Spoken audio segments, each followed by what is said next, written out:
एक फाइल के अंदर, एक रिपोर्ट के अंदर डाल के जाएगा। अब वो रिपोर्ट के क्या क्या एलिमेंट्स होते हैं, रिपोर्ट क्या है? An audit report is a formal opinion, मतलब जिस रिपोर्ट के अंदर वो अपना ओपिनियन देता है कि क्वालिफाइड है, डिस्क्वालिफाइड है, डिस्क्लेमर है, कौन सा है, वो ओपिनियन देगा। Issued by auditor as a result of independent audit, कि भैया उसने जो इंडिपेंडेंट ऑडिट किया है उसका जो रिजल्ट निकला है, जिसके प्रति वो ऑर्गेनाइजेशन की फाइनेंशियल स्टेटमेंट्स के बारे में क्या करता है, बताता है। अब रिपोर्ट कैसी होती है, बिल्कुल सिंपल है, इसके अंदर जो पढ़ने वाला है वो पढ़ाऊंगा। रिपोर्ट का टाइटल होगा, एड्रेस होगा, जिसको रिपोर्ट एड्रेसेस है, इंट्रोडक्टरी पैराग्राफ होगा, मैनेजमेंट की रिस्पांसिबिलिटी, ऑडिटर्स की रिस्पांसिबिलिटी क्या होंगी, उसके बाद ओपिनियन, जो सबसे इंपॉर्टेंट है वो ये वाला टॉपिक होता है, जहां पर वो अपना ओपिनियन देता है। उसके बाद फिर वो ओपिनियन का बेसिस भी देगा, मतलब वो प्रूफ भी देगा कि अगर मैंने बोला है कि सारी स्टेटमेंट सही है, अगर मैं बोल रहा हूं कि सारी स्टेटमेंट सही है, तो मैं किस प्रूफ के, किस बिहाफ पे बोल रहा हूं कि सारी स्टेटमेंट सही है, और अगर मैं बोल रहा हूं कि इसमें गलतियां हैं, तो उसका मेरे पास क्या प्रूफ है, समझ रहे ना? मतलब यहां पर मैंने अपना ओपिनियन दिया as an auditor, as an auditor मैंने अपना एक ओपिनियन दिया। अब उस ओपिनियन का मतलब किस बिहाफ पे, मेरे पास भी तो सबूत होना चाहिए ना। अगर मैं कंपनी से हर चीज का प्रूफ मांग रहा हूं, तो भाई कंपनी भी तो मुझे बोलेगी ना कि तुमने ये जो ओपिनियन दिया है, तुमने ये जो ओपिनियन दिया है उसका प्रूफ दो, तुमने ये जो ओपिनियन दिया है उसका प्रूफ दो। तो मुझे क्या करना पड़ेगा, उसमें अपना ओपिनियन देना पड़ेगा, ओपिनियन का प्रूफ भी देना पड़ेगा। उसके बाद बाकी जो अदर पॉसिबिलिटीज होती है, उसके बाद मैं सिग्नेचर करूंगा, डेट आएगा, और फिर उसके बाद ऑडिटर्स एड्रेस आ जाएगा। ठीक है, ये टॉपिक तो कुछ भी नहीं है। इससे क्या हो जाती है, जो स्टेक होल्डर है उनको एश्योरेंस मिल जाती है, ट्रांसपेरेंसी होती है, और रेगुलेटरी कंप्लायंस है वो हो जाता है, रेगुलेटरी कंप्लायंस है वो भी ज्यादा मिल जाता है।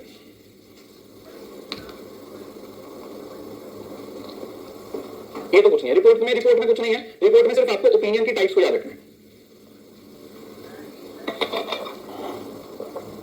ओपिनियन में सिर्फ, मतलब रिपोर्ट के अंदर आपको सिर्फ ओपिनियंस को याद रखना है और कुछ नहीं याद रखना।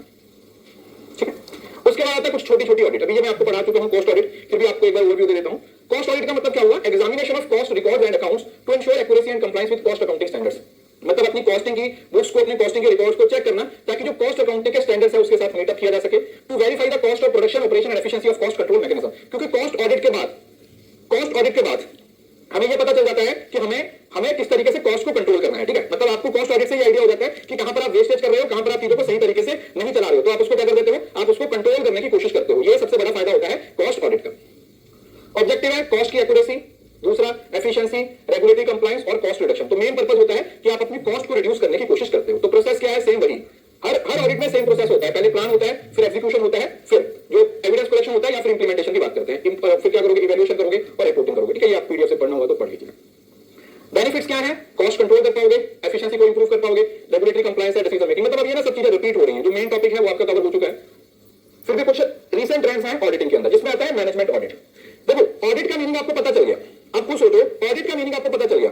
ऑडिट का मतलब हुआ कि भैया हमें इंस्पेक्शन करनी है। अब ऑडिट के साथ कुछ भी लगा दो, ऑडिट के साथ कॉस्ट लगा दो, तो इसका मतलब किसकी इंस्पेक्शन करनी है, कॉस्ट की इंस्पेक्शन करनी है। कॉस्ट ऑडिट के साथ मैनेजमेंट लगा दो, तो इसका मतलब मैनेजमेंट की इंस्पेक्शन करनी है ना। तो आपको सिर्फ और सिर्फ क्या करना है, आपको इंस्पेक्शन पे फोकस करना है। वो कौन से डिपार्टमेंट की है, उससे इसका कुछ खास लेना देना है नहीं।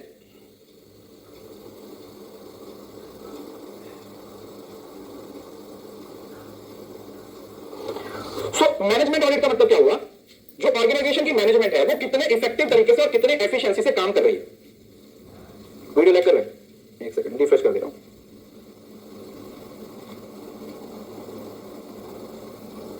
ऑर्गेनाइजेशन मैनेजमेंट का कंट्रोल कहां पे है, ऑर्गेनाइजेशन के स्ट्रक्चर पे, डिसीजन मेकिंग पे, मैनेजमेंट की प्रैक्टिसेस पे और परफॉर्मेंस मैट्रिक्स पे। इससे क्या होगा, मैनेजमेंट की जो पॉलिसीज हैं वो सही हो जाएंगी, एफिशिएंसी है वो बढ़ जाएगी। Areas of improvement in management practices की जो एरियाज है, कौन कौन से एरियाज को इंप्रूव करना है, हाँ ये इंटरनल ऑडिट का पार्ट है। ठीक है, ये इंटरनल ऑडिट का पार्ट है, तो इसमें भी वही किया जाएगा। पहले ऑर्गेनाइजेशन के गोल्स और ऑब्जेक्टिव्स को देखा जाएगा, मैनेजमेंट के प्रोसेसेस को देखा जाएगा और उसके अकॉर्डिंग परफॉर्मेंस मैट्रिक्स को देखा जाएगा। बेनिफिट्स वगैरह आप इसको पढ़ सकते हो। जाना जाता है एनर्जी ऑडिट। एनर्जी ऑडिट का मतलब क्या हुआ, energy consumption of organisation and identify opportunity to conserve energy. मतलब हर ऑर्गेनाइजेशन है वो कुछ एनर्जी को यूज कर रही है, तो एनर्जी को किस तरीके से कंजर्व किया जा सकता है, मतलब समझ रहे ना। जैसे ये जो आप देखते हो ना सीएफएल वगैरह, जो समझ रहे ना, एनर्जी किसी भी तरीके से हो सकते हैं, बिजली की या रिसोर्सेज की किसी भी तरीके से। तो एनर्जी के पैटर्न को अंडरस्टैंड करना कि कौन कौन से एनर्जी के पैटर्न हैं, एनर्जी की एफिशिएंसी को देखना, और ये भी देखना कि क्या करके हम एनर्जी को सेव कर सकते हैं। ठीक है, ये तो भाई देखो आप खुद से भी पढ़ सकते हो, लेकिन फिर भी थोड़ा सा रह गया, एक पेज रह गया है, मैं इसको गो थ्रू करवा देता हूं।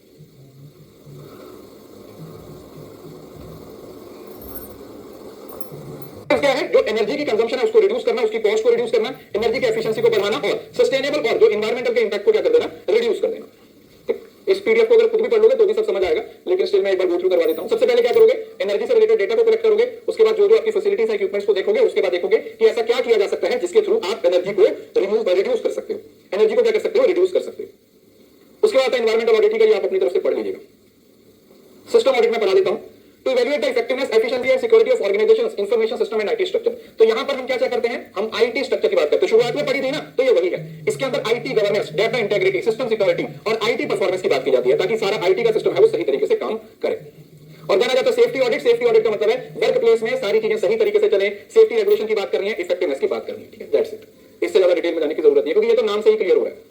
2-3 सवाल पूछे जाएंगे, मैक्स टू मैक्स 2 सवाल पूछे जाएंगे। एक सेक्शन से पूछा जा सकता है, एक ओपिनियन से पूछा जाता है ज्यादातर। बाकी पीवाईक्यू आपको दिए हुए हैं, उसको पढ़ सकते हो। ये पीडीएफ मैं आपको दे दूंगा हिंदी और इंग्लिश में। जो फुल कोर्स है उसमें आप इसको डाउनलोड कर सकते हो, रिवीजन कोर्स में आप इन आप इसको पढ़ सकते हो, ठीक है। तो रिवीजन में आप लोगों का फुल बिजनेस एनवायरमेंट भी खत्म हो गया भैया, इंश्योरेंस भी खत्म करवा दिया और साथ में आपको ऑडिटिंग भी खत्म करवा दिया। बस अब थोड़ा सा क्वेश्चन रह गया है, वो भी आप लोगों का 2-3-4 दिन के अंदर खत्म होगी। Good morning, good morning. Topic double taxation का मतलब जब आपको 2 बार टैक्स देना पड़ता है, मतलब 2 अलग अलग कंट्री। इंटरनेशनल टैक्सेशन का कांसेप्ट है। प्लीज बस सुन लो, लास्ट के 5 मिनट में मैं आप लोगों को बता दूंगा जो आप लोगों को समझना है। डबल टैक्सेशन का मतलब क्या होगा, occurs when the same income is taxed in 2 different countries. मतलब डबल टैक्सेशन का जब एक ही इनकम 2 अलग अलग देशों में, जो 2 अलग अलग देशों के अंदर जब उस इनकम पे क्या किया जाता है, टैक्स लगाया जाता है, तो उसको हम क्या बोल देते हैं, डबल टैक्सेशन बोल देते हैं। और डबल टैक्सेशन इंटरनेशनल लेवल पे यूज किया जाता है। अब 2 तरीके से ये हो सकता है, पहला हो सकता है जुडिशियल और दूसरा हो सकता है इकोनॉमिक। जुडिशियल का मतलब क्या होगा, same tax payer on the same income is more than 1 jurisdiction. मतलब same tax payer taxed on the income in more than 1 jurisdiction. Jurisdiction मतलब एक ही है, ठीक है जी, एक ही पर्सन एक ही इनकम पे एक से ज्यादा जगह पर क्या कर रहा है, टैक्स दे रहा है। और इकोनॉमिक का मतलब same income tax in the hands of different tax payer, corporate profit tax and the dividend tax in share holders है। तो अगर जुरिडिक्शन का मतलब तो अलग अलग जगह पे, जैसे एक जगह पर अलग उसी इनकम पे एक जगह पर टैक्स दिया और उसी इनकम पे दूसरी जगह पर टैक्स दिया। लेकिन इकोनॉमिक डबल टैक्सेशन का मतलब होता है कि इनकम एक ही है, लेकिन उस इनकम पे 2 अलग अलग लोगों के द्वारा टैक्स दिया जा रहा है। उस इनकम पे अलग अलग लिखा हुआ है ना, जैसे corporate profit tax and the dividend tax in the share holder है, ठीक है। तो जो कॉर्पोरेट टैक्स है वो कॉर्पोरेशंस को पे करना पड़ता है, लेकिन उस पे जो डिविडेंड दिया जाता है, डिविडेंड भी तो इनकम है ना कंपनी की, बाद में डिस्ट्रीब्यूट करते हैं, तो वो इनकम डिविडेंड के फॉर्म में जब शेयर होल्डर के हाथ में जाएगा तो उसके लिए उसको टैक्स देना पड़ता है। अब इसका रीजन क्या है, what are the different reasons. सबसे पहले तो different tax laws and rates in different countries. हर देश के अपने टैक्स को लेकर अलग रूल्स हैं, हर देश के टैक्स के अलग अलग रूल्स होते हैं। तो इस वजह से ये दिक्कत आ जाती है। Income source in one country and received in other. दूसरा, कई बार क्या होता है कि इनकम कमाई एक देश में जाती है, लेकिन उसको रिसीव किसी दूसरे देश में किया जाता है। इनकम हमने एक जगह पर कमाई, इंडिया में कमाई, लेकिन वो रिसीव कहां पे हुई, वो यूएसए में हुई, तो वहां पर भी डबल टैक्सेशन की प्रॉब्लम आ सकती है। देन आ जाता है residence based taxes. Countries tax world wide income of their resident. अब इसमें कई बार क्या होता है कि जब टैक्स है वो रेजिडेंस पे लगाया जाता है, मतलब residence based taxation. Countries tax world wide on income of their resident. उनके अपने रेजिडेंट पे वो टैक्स लगाएंगे, फिर वो चाहे एक देश के अंदर रह रहा हो, चाहे कहीं पे भी रह रहा हो, ठीक है, कहीं पे भी रहे उससे कोई फर्क नहीं पड़ रहा, वो अपने रेजिडेंस पे टैक्स लगा देते हैं। और source based country tax income generated with in their borders. और कई बार क्या होता है सोर्स बेस्ड, मतलब country tax income generated with in their border. अब ये भी दिक्कत होती है कि अगर आप फॉरेन कंट्री के हो, लेकिन अगर आपने भारत में इनकम जनरेट की है तो भारत सरकार बोलेगी कि हमारी बाउंड्रीज के अंदर है, तो इस वजह से हम तो इस पे क्या करेंगे, टैक्स है वो वसूल करेंगे ही करेंगे। तो ये हमारे क्या हो सकते हैं, कुछ रीजंस है, these are some of the ways जिसकी वजह से ये डबल टैक्सेशन की प्रॉब्लम है वो अक्सर आ जाती है। अब इसको कैसे अवॉइड किया जा सकता है, सबसे पहले तो आता है DTAA। इससे कई बार सवाल पूछा गया, डबल टैक्सेशन अवॉइडेंस एग्रीमेंट। कौन सा, DTAA, double taxation avoidance agreement, ठीक है। फुल फॉर्म याद रखनी है आपने, DTAA to avoid and mitigate double taxation by clarifying tax rights between countries. जब 2 कंट्रीज एक एग्रीमेंट कर लेती हैं और उस डबल टैक्सेशन को हटाने के बारे में प्रोविजंस बना लेती हैं, जब 2 कंट्रीज आपस में एग्रीमेंट कर लेती हैं, डबल टैक्सेशन अवॉइडेंस मतलब एक ऐसा एग्रीमेंट जिसके तहत जो डबल टैक्सेशन है उसको अवॉइड किया जा सकता है। 2 कंट्रीज है वो आपस में क्या कर रही हैं, एग्रीमेंट कर रही हैं, जिस एग्रीमेंट के बेसिस पे जो डबल टैक्सेशन जो 2 अलग अलग जगह पर टैक्स देना पड़ रहा है वो आपको क्या करना है, उसको क्या कर सकते हैं, अवॉइड किया जा सकता है। कंटेंट इसके अंदर क्या होगा, जैसे टैक्सेशन राइट्स को क्या कर दिया जाएगा, डिवाइड कर दिया जाएगा। दोनों कंट्रीज क्या करेंगी, आपस में डील कर लेंगी दोनों कंट्रीज और डिसाइड कर लेंगे कि कौन सी इनकम पे कौन टैक्स लेगा, कौन सी इनकम पे कौन टैक्स लेगा, ताकि एटलीस्ट एक पर्सन को एक ही इनकम पे 2 अलग अलग जगह पर 2 अलग अलग बार टैक्स ना देना पड़े, ताकि एक ही पर्सन को 2 अलग अलग जगह पर 2 अलग अलग बार सेम इनकम पे टैक्स ना देना पड़े। दूसरा है definition of residency and source.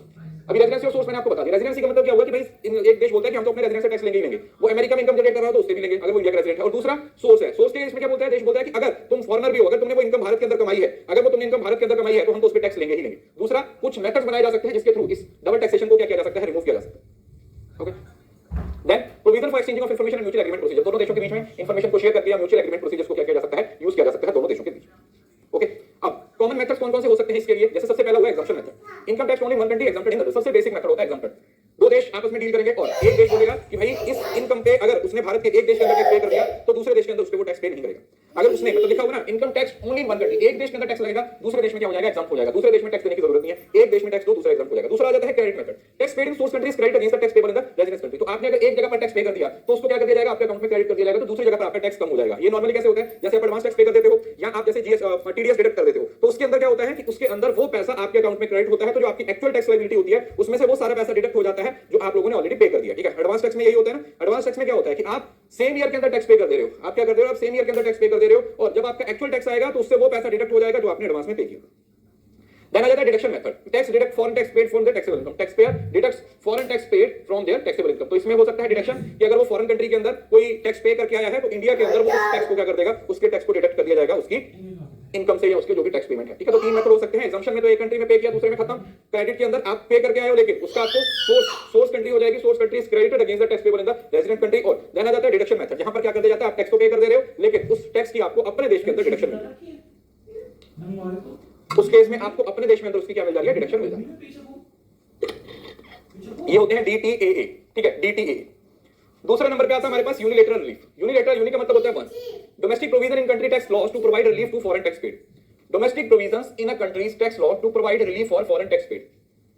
Foreign tax paid मतलब जो फॉरेन टैक्स की पेमेंट हुई है उसके लिए डोमेस्टिक कंट्री के अंदर क्या दिया जाता है, कुछ प्रोविजंस दे दी जाती है। मतलब अगर आपने फॉरेन में टैक्स पे किया है तो उसके प्रति आप लोगों को या तो टैक्स क्रेडिट दे दिया जाएगा या फिर डिडक्शन दे दिया जाएगा। ठीक है, लिखा होगा ना, allow tax paid to subtract foreign taxes paid from their domestic tax liability, या फिर permit tax paid to deduct foreign tax paid from their gross total income. अब यहां तो देखो डिडक्शन है वो आप लोगों को पता है आपकी जीटीआई पे होती है, और जो टैक्स क्रेडिट होता है वो आप लोगों की जो टोटल टैक्स लायबिलिटी होती है इस वजह। तो देखो टैक्स क्रेडिट हमेशा टैक्स लायबिलिटी पे आएगा और जो डिडक्शन होती है वो इनकम पे होती है। ये दोनों का डिफरेंस याद रखना आपने। तो फॉरेन टैक्स क्रेडिट का मतलब है जब आपके टैक्स में से टैक्स को माइनस किया जाएगा, पहली बात। और दूसरा फॉरेन टैक्स डिडक्शन के अंदर क्या हो जाएगा, जहां पर फॉरेन टैक्स को आपकी ग्रॉस टोटल इनकम से डिडक्ट किया जाएगा। डिफरेंस समझ आएगा दोनों का। दोनों का डिफरेंस क्या है, फॉरेन टैक्स क्रेडिट का मतलब है कि आपने जितना टैक्स पे किया है वो आपकी टैक्स लायबिलिटी से माइनस होगा, और टैक्स डिडक्शन का मतलब क्या हुआ कि deduct foreign tax paid from their gross total income. तो उस केस में ग्रॉस टोटल इनकम में से वो डिडक्ट कर दिया जाएगा। Is it clear? सिंपल।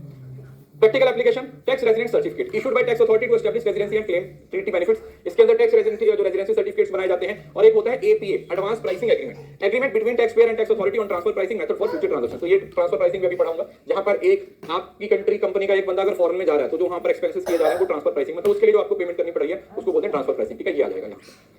अच्छा एक सेकंड, मैं आपको एक और चीज भी बताता हूँ जो शायद हो सकता है एग्जाम में आ जाए।